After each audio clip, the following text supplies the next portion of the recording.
Dear student of class 8, आज हम हमारा न्यू चैप्टर स्टार्ट करने वाले हैं जिसका नाम है कोल एंड पेट्रोलियम। क्या है? कोल एंड पेट्रोलियम। ये नाम बहुत आपके लिए फेमिलियर होंगे। एक कोयला है, एक पेट्रोल है, जिसको आपने बहुत सुना होगा, जिसके बारे में आपको शायद पता भी होगा, जो हम गाड़ियों में यूज करते हैं। ये पेट्रोलियम एक बहुत बड़ी एक खुद में एक ग्रुप है जिसके अंदर पेट्रोल आ जाता है, डीजल आ जाता है, बहुत सारे केरोसिन आ जाता है, बहुत सारे ऑयल्स आ जाते हैं, सिंथेटिक फाइबर्स भी कई सारे इससे बनते हैं। तो आज जो हम चीज पढ़ने वाले वो है इंट्रोडक्शन, और कोल के बारे में पढ़ेंगे। कोल क्या है और अकरेंस ऑफ कोल, और कोल कैसे पदार्थ जो है कोल वो कैसे बनता है। Natural resources including everything of natural origin, living and non living things which human being are used. And natural resources, जो भी चीज इंसान ने नहीं बनाई, इंसान के द्वारा नहीं बनी है, वो सारी किसमें आती है? नेचुरल थिंग्स में। किसमें? नेचुरल थिंग्स में। हम नेचुरल रिसोर्सेज भी बोल सकते हैं। जो भी चीजें इंसान ने नहीं बनाई, नेचर से हमको मिली हुई, हवा, पानी, पहाड़, मिट्टी, पेट्रोलियम, कोल, सब हमको किससे मिला है? नेचर से। इंसान नहीं बनाता है, तो ये चीजें क्या कहलाती हैं? Natural resources. Natural resources substances provide by the nature. ये सारे सब्सटेंसेस हमको नेचर देता है। दे फॉर्म, ये बनाते हैं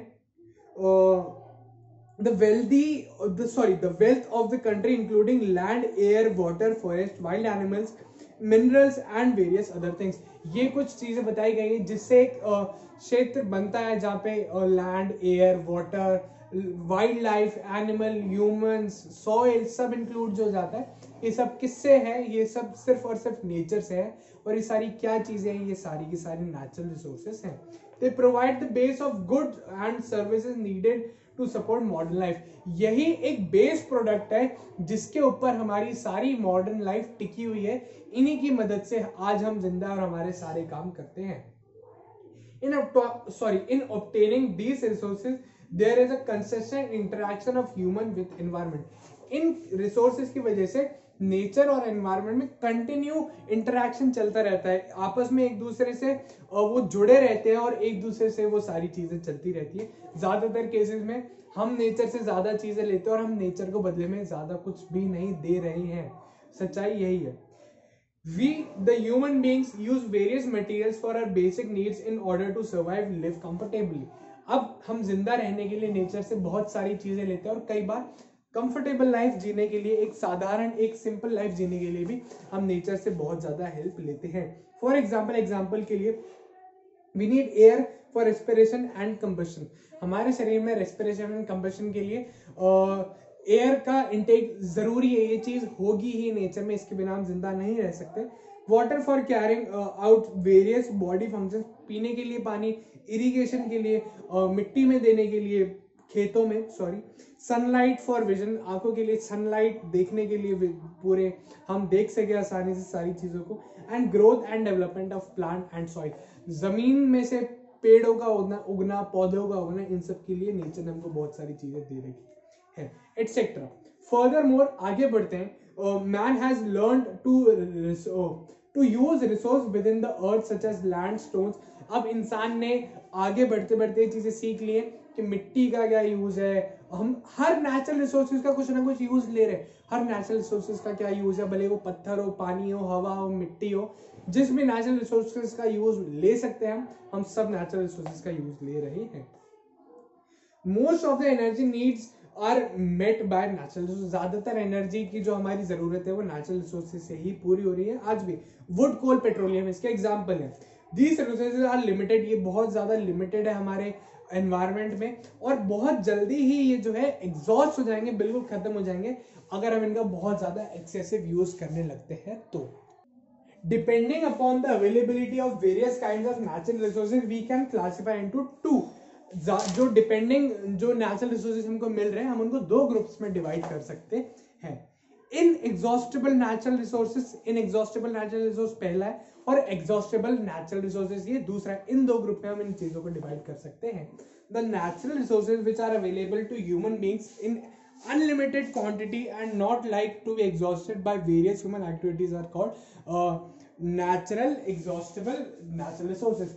ऐसी चीजें जो इंसान भले ही कितनी भी यूज करे कभी खत्म नहीं होने वाली, ऐसे नेचुरल रिसोर्सेज क्या कहलाते हैं? Inexhaustible natural resources. धूप कभी खत्म नहीं होगी, समुद्र का पानी इंसान कितना भी यूज करे, समुद्र का जो खारा पानी है वो खत्म नहीं होगा, ठीक है।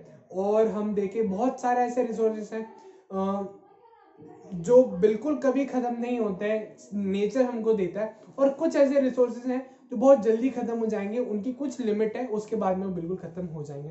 कुछ एग्जांपल इनएग्जॉस्टेबल के हैं। एयर, हवा कभी खत्म नहीं होगी अर्थ पे से, ऑक्सीजन कम ज्यादा हो सकती है, कार्बन डाइऑक्साइड ज्यादा हो सकती है, कुछ भी हो सकता है, लेकिन एयर खत्म नहीं होने वाली है। ऐसा नहीं होगा एयर ही खत्म हो गई, वैक्यूम बन गया, एयर रहेगी। एयर के अंदर क्या चीज है वो वेरी कर सकती है। वाटर, जैसे हमने बात की, ओशन का वाटर कभी खत्म नहीं हो सकता। सॉइल, मिट्टी कभी खत्म नहीं हो सकती, अर्थ पे रहेगी रहेगी, कभी ऐसा नहीं हो सकता कि मिट्टी खत्म हो गई है। सनलाइट कभी खत्म नहीं हो सकती। आर इनएग्जॉस्टेबल नेचुरल रिसोर्सेज, ये कुछ एग्जांपल्स है जिन जो कभी अर्थ पे से ऐसे खत्म नहीं हो सकते कि बिल्कुल ही गायब ही हो गए, इनका कुछ बचा ही नहीं कि हम इसको कहां से लाएं, हम सनलाइट किसी और प्लैनेट से ला रहे हैं, ऐसा कभी हो नहीं सकता। अब है एग्जॉस्टेबल नेचुरल रिसोर्सेज, ऐसे नेचुरल रिसोर्सेज जो आसानी से खत्म हो जाते हैं, जिनका कुछ ज्यादा हमारे पास है नहीं। तो natural resources which are available to human in limited quantity, कुछ फिक्स क्वांटिटी में, इसके बाद वो खत्म हो जाएंगे। Are likely to be exhausted, कुछ ह्यूमन एक्टिविटीज की वजह से धीरे धीरे धीरे जो बिल्कुल खत्म होने की कगार पे या बिल्कुल खत्म हो जाएंगे, उसको हम क्या नाम देते हैं? उसको हम नाम देते हैं exhaustible natural resources. Forest, wild life, जंगल, वाइल्ड लाइफ, जानवर, ऑल काइंड ऑफ मिनरल्स, जितने भी मिनरल्स है, coal, petroleum, natural gas are exhaustible natural resources. ये ऐसे नेचर ने हमको चीजें दी हैं, अगर हम बहुत ज्यादा एक्सप्लॉइट करेंगे इनको, ह्यूमंस बहुत ज्यादा कंज्यूम करने लग जाएंगे, बहुत ज्यादा इसका कंजप्शन कर लेंगे, तो एक समय पे आके चीज बिल्कुल खत्म हो जाएगी। जैसे आप देखते हैं पेट्रोल की प्राइस बढ़ती जा रही है, क्यों? क्योंकि पेट्रोल खत्म होता जा रहा है, कोल खत्म होता जा रहा है।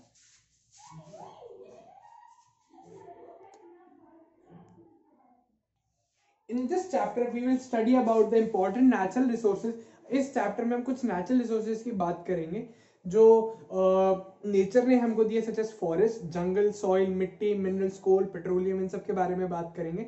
ऑल दीज फ्यूल्स, जितने भी फ्यूल्स हमको नेचर ने दिए, form in million of years of DK of remains of dead animals and plants.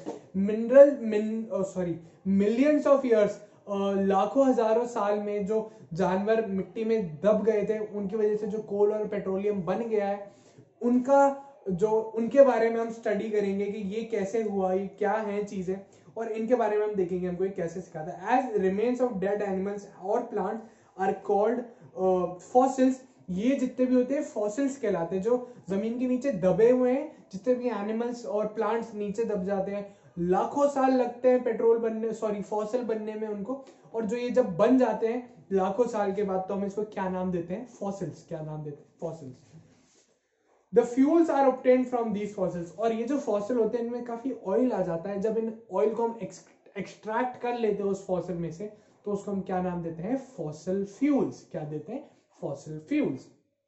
बात आती है कोल की, हम कोल के इंट्रोडक्शन के बारे में पढ़ते हैं। You might have seen and heard about coal, आपने कोल देखा भी होगा, सुना भी होगा। कोयला, coal is hard like stone, पत्थर जैसा होता है, and substance generally in black in colour, और ज्यादातर ये ब्लैक कलर में पाया जाता है। हाउएवर इट्स कलर वेरीज, और ये कई बार इसका कलर अलग भी हो सकता है, थोड़ा ग्रे शेड में हो सकता है, कुछ बहुत ज्यादा डार्क हो सकता है, ये इसके कलर पे डिपेंड करता है कई बार। Coal is one of the fuels which are used in making food, खाना बनाने के लिए, जहाँ बहुत ज्यादा खाना बनाता है, तंदूर चलाने के लिए, इन सब में कोल का इस्तेमाल किया जाता है। पहले सिर्फ कोल पे ही सारी चीजें खाने की बनती थी।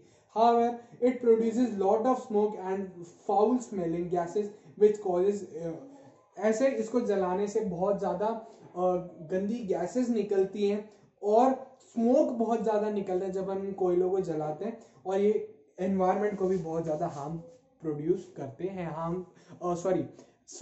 क्या करते हैं? एनवायरनमेंट को बहुत ज्यादा हार्म करते हैं, बहुत ज्यादा हार्म देते हैं। क्यों? क्योंकि ये ऐसी जो फ्यूम्स है, ऐसी गैसेस हैं, फ्यूम्स है, जो धुआं इसमें से निकलता है, जो बदबू इसमें से निकलती है, इंसानों को भी बहुत ज्यादा बीमार करती है, साथ के साथ नेचर को भी बहुत ज्यादा हार्म करती है। अर्लियर, पहले, the coal was used for heating and for heating water to produce steam to run railways engine. आपने पहले स्टीम इंजन का नाम सुना होगा, जो स्टीम इंजन होता है वो इसी पे वर्क करता है, कोल जब जलते हैं पानी की भाप बनती है और वो स्टीम इंजन चलते हैं। These days coal is also used in generating electricity in thermal power plants. Thermal power plant में आजकल जो बिजली बनती है सिर्फ और सिर्फ कोल की मदद से ही बनती है।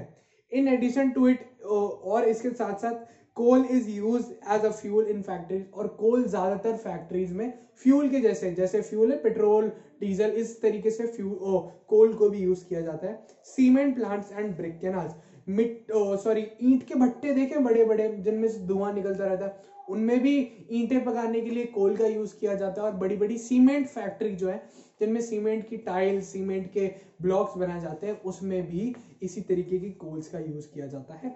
अब बात आती है अकरेंस ऑफ कोल की, कोल कहाँ मिलता है हमारी कंट्री में। Coal is found deep under the earth surface, earth के बहुत ज्यादा नीचे सरफेस में हमको कोल देखने को मिलता है। The major coal mines in India are located in West Bengal, ज्यादातर जो कोल माइंस है वो कहाँ पे है, वेस्ट बंगाल में, उड़ीसा में, झारखंड में और मध्य प्रदेश में। The largest number of coal mines are in Jharia and Bokaro, दो डिस्ट्रिक्ट है झारिया एंड बोकारो झारखंड में, एंड रंजिंज इन वेस्ट बंगाल। ये झारखंड और वेस्ट बंगाल के कुछ डिस्ट्रिक्ट्स हैं जहाँ पे कोल जो है बहुत आसानी से मिलता है, और बहुत ज्यादा माइंस है, बहुत ज्यादा खनन जहां से हम कर सकते हैं, वहां पे ऐसी बहुत सारी माइंस बनी हुई है। तो यहाँ पे हमने कोल के बारे में पढ़ा, कोल एंड पेट्रोलियम चैप्टर का इंट्रोडक्शन देखा। आई होप आपको अच्छे से समझ में आया। इसकी बात की चीजें हम हमारी नेक्स्ट क्लिप में पढ़ेंगे। Thank you.